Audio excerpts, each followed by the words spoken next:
தந்தை, மகன், தூய ஆவியான ஆண்டவருக்கே மகிமை உண்டாவதாக.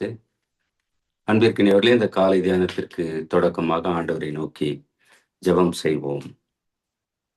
வாழ்வளிக்கிற அன்பின் ஆண்டவர் இயேசு கிறிஸ்துவே, உம் பாதம் பணிகிறோம், நன்றி செலுத்துகிறோம், ஸ்தோத்திரங்களை ஏறெடுக்கிறோம். இந்த காலை தியானத்தை எங்களுக்கு நிறைவாக்கி தாரும், அது கரங்களிலே தாழ்த்துகிறோம். ஆண்டவர் ஆசீர்வதியும், உமது திருக்கரங்களிலே ஒப்புக்கொடுக்கிறோம், பொறுப்பெடுத்துக் கொள்ளும். இயேசு கிறிஸ்து வழியே வேண்டுகிறோம், அன்பு நிறைந்த ஆண்டவரே, ஆமென்.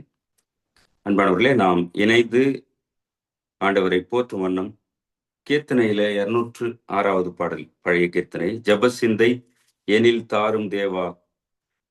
இந்த பாடலை பாடுவோம், நாம் ஆண்டவரை போற்றுவோம்.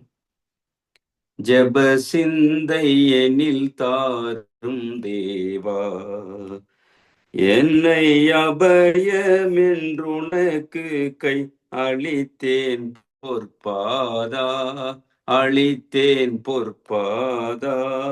ஜெப சிந்தை எனில் தாரும் தேவா, உண்மை மனதோடுன்னை கெஞ்ச உலகென்னமெல்லாம் அகற்றி உரிமையே மிஞ்ச, உரிமையே மிஞ்ச தொன்மையாயக்காரன் போல் அஞ்ச, பவதோஷ மகல திருரத்தம் உள்ளிஞ்ச, திருரத்தம் உள்ளிஞ்ச. ஜெப சிந்தை எனில் தாரும் தேவா, இடைவிடாமல் செய்யும் எண்ணம் என் இதயத்தில் உதயமாய் இலங்கிட பன்னும், இலங்கிட பன்னும். சடமூலக பேயை வெல்லும் நற்சாதக முண்டாக தயை செய்யன் உள்ளம், தயை செய்யன் உள்ளம். ஜெப சிந்தை எனில் தாரும் தேவா, ஊக்கமுடன் ஜெபம் செய்ய தகா நோக்கமெல்லாம் கேட்டு நொறுங்கியே நைய, நொறுங்கியே நைய பேக்கனமுடு போர் செய்ய. நல்லாக்கம் எனில் தந்து ஏக்கம் தீர்ந்துய, ஏக்கம் தீர்ந்துய. ஜெப சிந்தை எனில் தாரும் தேவா, என்னை அபயமென்றுனக்கு கை அளித்தேன் பொற்பாதா, அளித்தேன் பொற்பாதா.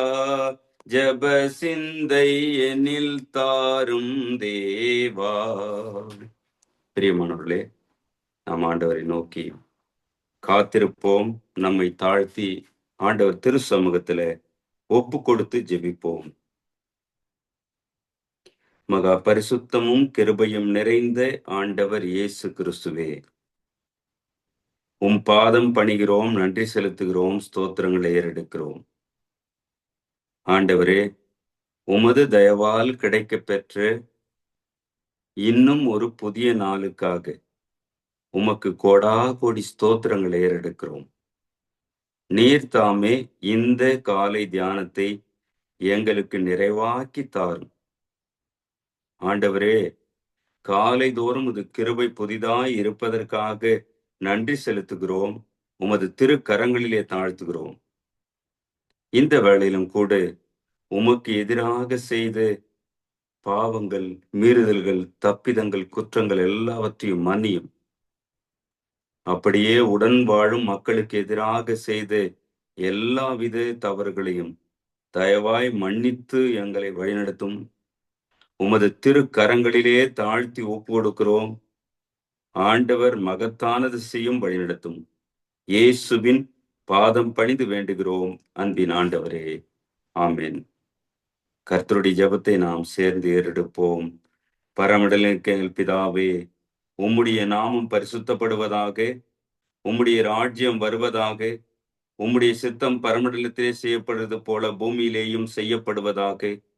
அன்றன்றுள்ள எங்கள் அப்பத்தை எங்களுக்கு இன்று தாரும். எங்களுக்கு விரோதமாய் குற்றம் செய்கிறவர்களுக்கு நாங்கள் மன்னிக்கிறது போல எங்கள் குற்றங்களை எங்களுக்கு மன்னியும். எங்களை சோதனைக்குள் பிரவேசிக்க பண்ணாமல் தீமை நின்று எங்களை ரட்சித்துக் கொள்ளும்.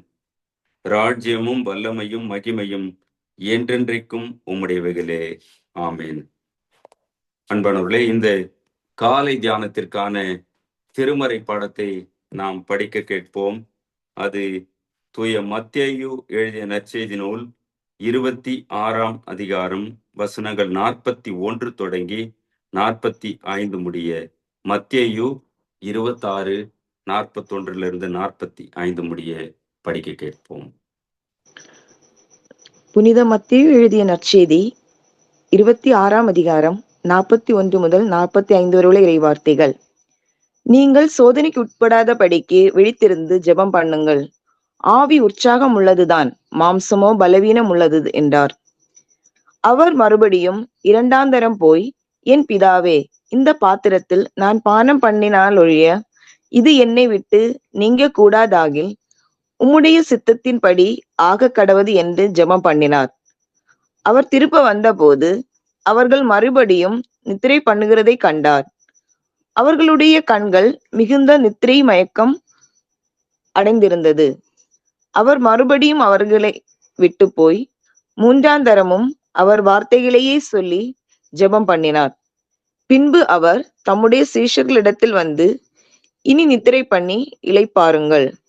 இதோ மனுஷகுமாரன் பாவிகளுடைய கைகளில் ஒப்பு கொடுக்கப்படுகிற வேலை வந்தது. இது வாழ்வு தரும் ஆண்டவரின் அருள்வாக்கு. ஆண்டவரே உமக்கு புகழ். ஜெபிப்போம். விந்தை கேரிஸ்தே சுராஜா, உந்தன் சிலுவையின் மேன்மை, உந்தன் சிலுவையின் மேன்மை. அன்பின் ஆண்டவர் இயேசுவே, உம் பாதம் பணிகிறோம். இவ்வேளையிலும் நீர் எங்களோடு இடைப்படும் திரு வார்த்தைகளை வெளிப்படுத்தும். இந்த வார்த்தை வழியாக வாழ எல்லோருக்கும் அருள் தந்து ஆசீர்வதியும். இயேசுவின் வழியை வேண்டுகிறோம் அன்பின் ஆண்டவரே. ஆமென். அன்பிற்கினிய சகோதர சகோதரிகளே, உங்கள் அனைவருக்கும் ஆண்டவர் இயேசு கிறிஸ்துவின் பெயரிலே வாழ்த்துக்களையும் ஸ்தோத்திரங்களையும் அன்போடு தெரிவித்துக் கொள்கிறேன். கடவுள் ஆசீர்வதிப்பாராக. இந்த நேரத்திலும் நாம் தியானிப்பதற்கான சிந்தனை பொருள் இறை சித்தத்திற்கு அர்ப்பணித்தல். Dedication to the will of God. கடவுள் சித்தத்திற்கு நம்மை ஒப்பு கொடுத்து வாழ்வது என்று சற்று சிந்திக்கலாம். ஆண்டவர் இயேசு கிறிஸ்து இந்த மண்ணிலே இருந்த பொழுது மக்களிடையே திரளான மக்களிடையே அவர் அற்புதங்களை அதிசயங்களை செய்தார். பலவிதமான போதனைகளை மக்களுக்கு போதித்தார். இந்த படித்த பகுதியில அவர் தமது கடைசி, அதாவது இந்த மண்ணுலக வாழ்க்கையில ஆண்டவர் இயேசுவின் கடைசி நேரம், அவர் பாடுபட வேண்டிய, சிலுவையை சுமக்க வேண்டிய, எல்லா விதமான அந்த அவமானங்களை ஏற்றுக்கொள்ளுகிற வேலை வந்தது.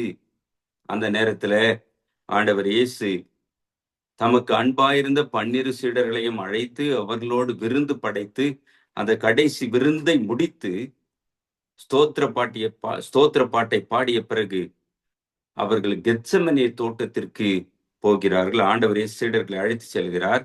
அழைத்து சென்று சீடர்களை நிறுத்தி அங்கிருந்து பேதுரு, யாக்கோபு, யோவான் என்கிற 3 சீடர்களை சற்று தூரம் அழைத்து சென்று அங்கே ஆண்டவர் இயேசு, இங்கே இருந்து நீங்கள் ஜெபம் செய்யுங்கள் என்று விட்டு சென்று அவர் தனித்து ஜெபிக்க செல்லுகிறார். அந்த பகுதி அங்கே இருப்பதை நாம் பார்க்கிறோம்.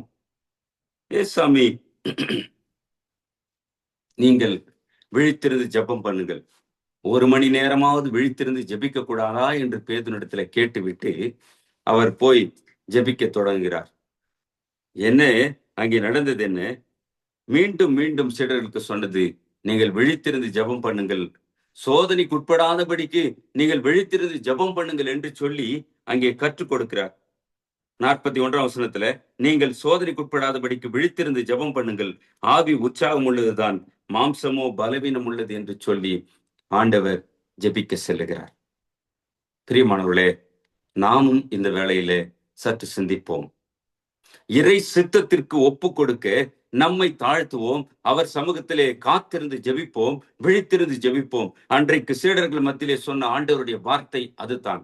நீங்கள் சோதனைக்குட்படாதபடிக்கு, உலகத்திலே விழுந்து போகாதபடிக்கு, தீமையான காரியங்களை மேற்கொள்வதற்கு நீங்கள் தனித்திருந்து விழித்திருந்து ஜெபம் பண்ணுங்கள் என்று நம்மை அழைக்கிறார். அன்னைக்கு சீடர்களா தான் சொன்னார். சீடர்களை எல்லாம் கடைசி விருந்து முடிக்கிறார். அந்த ராபோஜனத்திற்கு பிறகு சீடர்களை அழைத்து சென்று நீங்கள் ஜெபியுங்கள் என்று சொல்லி அவர் முதல் தரம் போய் ஜெபித்து திரும்ப வந்து பார்க்கிறார். நித்திர மயக்கமா இருக்கிறாங்க. அப்ப ஆண்டவர் மீண்டும் 2ஆம் தரம் 42ஆம் வசனத்துல அவர் மறுபடியும் 2ஆம் தரம் போய் ஆண்டவர் இயேசு ஜெபிக்கிற ஜெபம் பாருங்க. என் பிதாவே, இந்த பாத்திரத்தில் நான் பானம் பண்ணினால் ஒழிய இது என்னை விட்டு நீங்க கூடாதாகில் உம்முடைய சித்தத்தின்படியே ஆக கடவது என்று ஜெபம் பண்ணுகிறார். இந்த துன்பக் கிண்ணம், இந்த பாடுகள் நிறைந்த, இந்த அவமானங்கள் நிறைந்த, இந்த பாரமான கோரமான சிலுவையை சுமக்க வேண்டிய சித்தம், பிதாவே இது உம்முடைய சித்தம் என்று தீர்மானித்திருந்தால் அது அப்படியே ஆகட்டும் என்று தன்னை ஒப்பு கொடுக்கிறார். அவமானங்களையும் பாடுகளையும் நமது பாவங்களையும் தம் தோளின் மீது சுமந்து கொள்ள ஆண்டவர் இயேசு தம்மை அர்ப்பணித்து பிதாவின் சித்தப்படி விட்டு ஜெபிக்கிறார். சிந்திக்கலாம் அன்பானவர்களே, இந்த அர்ப்பணிப்புள்ள ஜெபம் நம்மிலே தேவை. எத்தனை நேரங்களிலே நமக்கானதை கேட்டு நமக்கான காரியங்களிலேயே விழுந்து ஜெபிக்கிறோம். ஆண்டவரே, இது உம் சித்தம், உமது சித்தப்படி நடக்கட்டும் என்று நம்மை தாழ்த்தி ஜெபிக்கிற பொழுது அங்கே ஆண்டவர் மகிமையானது, மேலானது செய்கிறார். அங்க என்ன நடக்கிறது? அவர் திரும்ப வந்த போது அவர்கள் மறுபடியும் நித்திரை பண்ணுகிறதை கண்டார். அவருடைய கண்கள் மிகுந்த நித்திரை மயக்கம் அடைந்திருது. ரொம்ப தூக்கத்துல இருக்கிறாங்க சீடர்கள். ஆண்டவர் இயேசு ஒன்றும் சொல்லாமல் மீண்டும் போய் 3ஆம் தரமும் முன்பு சொன்ன ஜெபத்தையே பிதாவினிடத்திலே வைத்து பாரத்தோடு ஜெபிக்கிறார். அவருடைய வியர்வை இரத்தத்தின் பெருந்துளிகளாய் விழுந்தது. அவர் பாரப்பட்டு ஜெபித்துக் கொண்டிருக்கிறார். ஆனால் சீடர்களுக்கோ நித்திரை மயக்கம். நமக்காக பரிந்து பேசுகிற பரிசுத்த ஆவியானவர் நம்மையும் அழைக்கிறார். விழித்திருந்து ஜெபியுங்கள், சோதனைக்குட்படாதபடிக்கு நீங்கள் ஆண்டவர் திரு சமூகத்திலே ஜெபியுங்கள், இறை சித்தத்திற்கு ஒப்பு கொடுத்து ஜெபியுங்கள் என்று நம்மை அழைக்கிறார். மீண்டும் வந்து பார்க்கிறார் ஏசாமி. வந்து பார்த்த பொழுது சீடர்களை எழுப்பி சொல்லுகிறார், இனி நீங்கள் நித்திர பண்ணலாம். வேலை வந்தது. என்ன வேலை? என்னை பாடுபடுத்த, காட்டி கொடுக்க, அவமானப்படுத்த, சிலுவை சுமக்க வைக்க வேண்டிய வேலை வந்து விட்டது. இனி நீங்கள் நித்திரை பண்ணுங்கள் என்று சொல்லி சீடர்களிடத்திலே சொல்லி முடித்த பிறகு அங்கே காட்டி கொடுக்கப்படுகிறார். அவர் அவமானப்படுத்தப்பட்டு சிலுவை தண்டனை ஆண்டவர் இயேசுவுக்கு கொடுக்கப்படுகிறது. பிரியமானவர்களை சிந்திக்கலாம். இந்த லெந்து நாட்களிலே நம் சித்தப்படி ஓடுகிறோமா? நம் திட்டப்படி செயல்படுகிறோமா? அல்லது இறை சித்தத்திற்கு ஒப்பு கொடுத்து ஜெபிக்கிறோமா? விழித்திருந்து ஜெபிக்கிறோமா? காத்திருந்து ஜெபிக்கிறோமா? ஆண்டவர் திரு சமூகத்தை நித்தமும் தேடுகிறோமா? சிந்தித்து பார்க்கலாம்.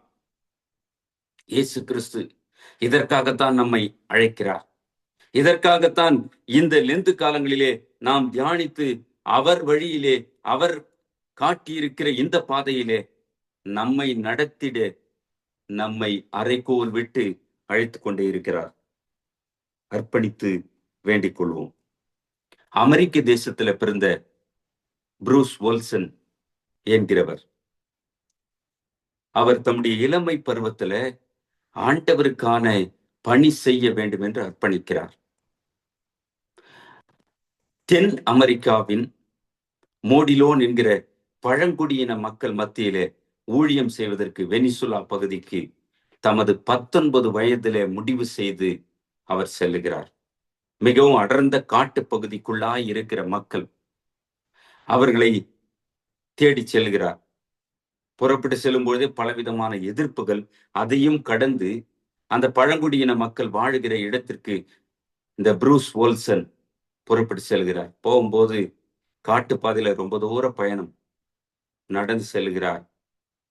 ஏறக்குறைய அந்த பழங்குடியின மக்கள் இருக்கிற அந்த பகுதிக்கு நெருக்கமாய் வருகிற பொழுது அங்கிருந்து 6 அடி அம்பு அவர் கால் பகுதியிலே பாய்ந்து மயங்கி விழுகிறார். அந்த பழங்குடியின மக்கள் அந்த மனிதனை, போன மிஷனரியை தாக்கி விடுகிறார்கள். மயங்கி விழுந்த ப்ரூஸ் வோல்சனை தூக்கி சென்று தங்களுடைய இடத்திலே போட்டு அவருடைய தலைவனுக்காக காத்திருக்கிறார்கள். பெரியமானவர்களே, 2 நாட்கள் தலைவன் வராத சூழல். இவர் கடுமையான வயிற்று வலி. இரவு நேரத்தில் அவர்களுக்கே தெரியாம தப்பித்து வருகிறார். ஏறக்குறைய காட்டை கடந்து 10 மைல் நடந்து கடற்கரை பகுதியில வந்து மயங்கி விழுந்து விடுகிறார். மயங்கி விழுந்து கிடந்த மனிதனை மேல போன ஹெலிகாப்டர் ஒன்று, ஏதோ ஒரு மனிதன் கடற்கரையில கிடக்கிறான் என்று இறங்கி சென்று அந்த விமானி இந்த ப்ரூஸ் வோல்சனை எடுத்து செல்கிறார். அதை பார்த்த, தூரத்திலிருந்து பார்த்த பழங்குடியின மக்கள், பெரிய ராட்சச கழுகு வந்து அந்த மனுஷன் தூக்கின்னு போயிடுச்சு என்று பேசிக் கொள்கிறார்கள். காலங்கள் உருண்டு ஓடுகிறது. அங்கே சென்று சுகம் பெற்று மீண்டும் அந்த பழங்குடியின மக்களுக்கு நற்செய்தி அறிவிக்க, அவர்களுக்கான பணி செய்ய தம்மை அர்ப்பணிக்கிறார். பிதாவே, உம்முடைய சித்தத்தின்படி அந்த மக்களிடத்திலே நான் மீண்டும் செல்லுகிறேன் என்று சொல்லி அவர் மீண்டும் செல்கிறார். அங்கே சென்ற பொழுது அவர் நற்செய்தி அறிவிக்கிறார். அவர் போகிற போது கொஞ்சம் மருந்து, அந்த மக்களுக்கான பொருட்கள் எல்லாம் வாங்கி செல்கிறார். அந்த பழங்குடியின மக்கள் தலைவன் நண்பராகிறார்.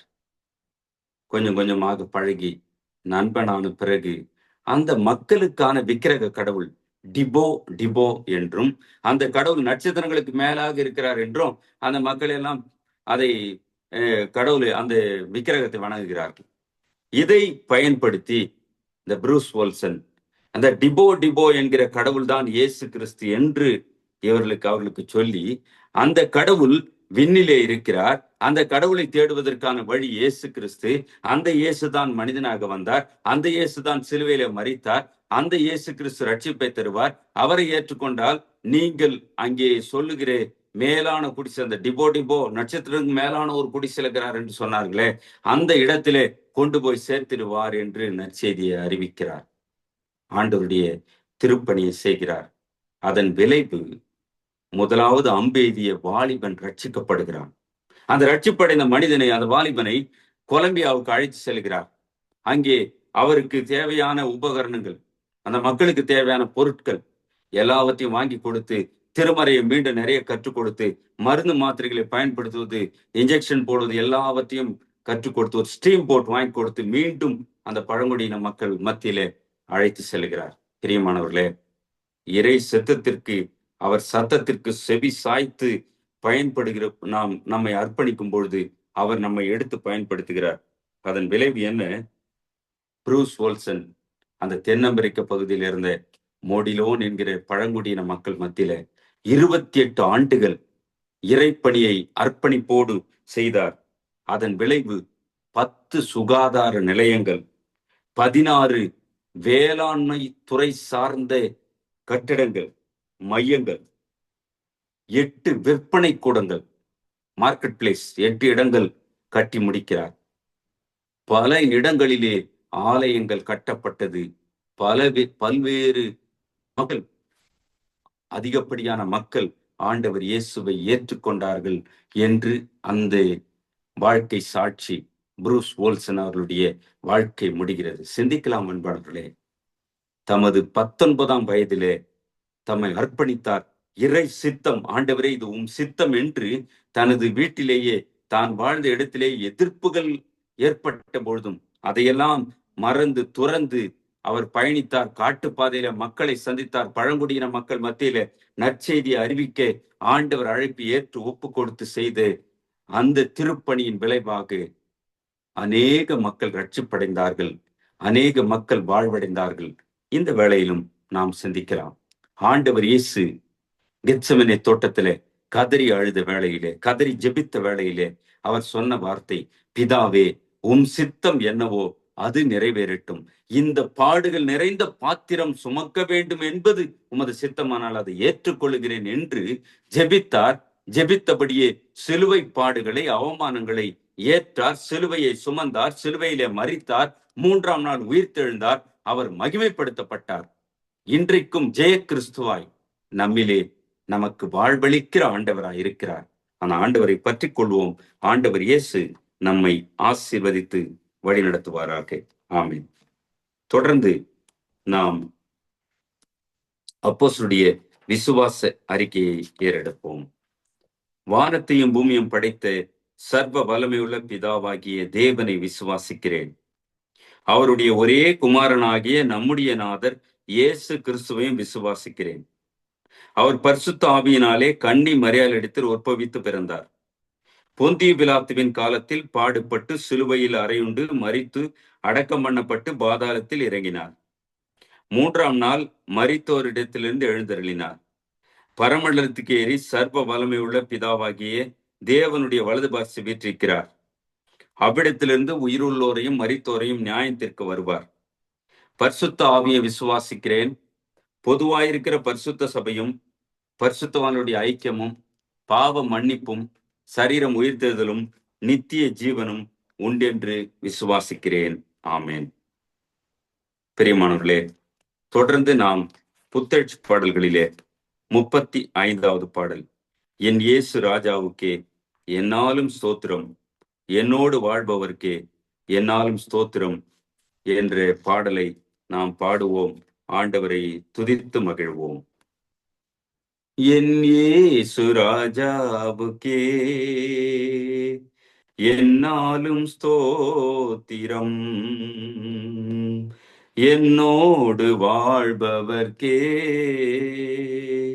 என்னாலும் ஸ்தோத்திரம். என் இயேசு ராஜாவுக்கே என்னாலும் ஸ்தோத்திரம், என்னோடு வாழ்பவர்க்கே என்னாலும் ஸ்தோத்திரம். கர்த்தாவே, நீர் செய்த நன்மைகளை நித்தமும் நினைக்கிறேன். முழு உள்ளத்தோடு உம் நாம பாடி புகழுவேன், நான் பாடி புகழுவேன். என் இயேசு ராஜாவுக்கே என்னாலும் ஸ்தோத்திரம். நெருக்கப்பட்டேன், தள்ளப்பட்டேன், நேசர் நீர் அணைத்தீரே. கைவிடப்பட்டு கதறினேன், கர்த்தர் நீர் தேற்றினீ. கர்த்தர் நீர் தேற்றினீ. என் இயேசு ராஜாவுக்கே என்னாலும் ஸ்தோத்திரம். இனி நான் வாழ்வது உமக்காக, உமது மகிமைக்காக. உம் அன்பை எடுத்து சொல்லுவேன், ஓயாமல் பாடுவேன், நான் ஓயாமல் பாடுவேன். என் இயேசு ராஜாவுக்கே என்னாலும் ஸ்தோத்திரம்.